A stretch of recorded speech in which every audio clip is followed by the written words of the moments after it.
last several years has focused on a key aspect of access to finance by ensuring that receivables exchanges platform enable large businesses to accept their bills on this platform, so that financial institutions, the factors, can discount them, pay the MSMEs very quickly, and then collect the money from large enterprises. But then the problem is, large enterprises are still relatively reluctant to use this platform because they think it will be a loss of confidentiality or information about their sources of supply being disclosed to their competitors, etc. But it is incumbent on each one of them to reflect on whether they are real reasons or excuses. Because if you look at the aggregate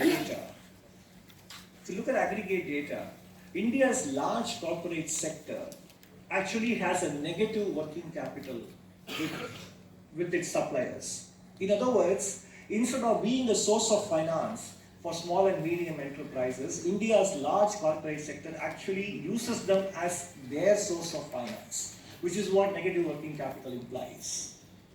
So there is much need for reflection on the part of the corporate sector.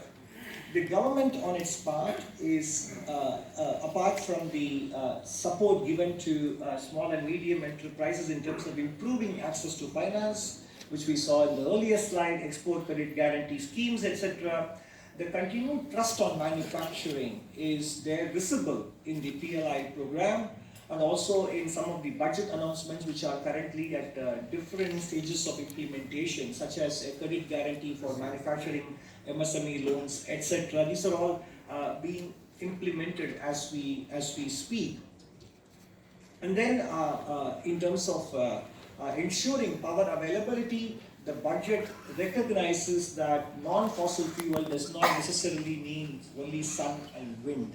Because if you look at an article that appeared in Bloomberg yesterday on how UK is forced to even ask wind energy producers to shut down, because when the wind is too strong, the amount of supply that goes into the grid is too much for the grid to absorb.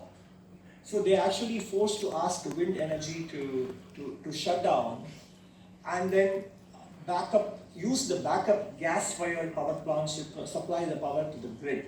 So this intermittency is not only there in the nature, but also because of technological constraints. So this frequent recourse to shutting down wind power, despite the fact that wind was very strong in the last few months in the UK, still takes away close to $1 billion in terms of the operational losses. So there are so many of these challenges, so I think we cannot approach renewable energy with religious fervor. It has to be approached on a basis, taking into account the constraints and the resource requirements we have. That is why nuclear energy will become very important, and the Government of India has published a net zero transition to 2070, looking at the various energy mix combinations we need to adopt, keeping in mind the fact that we are a low per capita income country and our people have legitimate economic aspirations, and that requires affordable energy in the first place.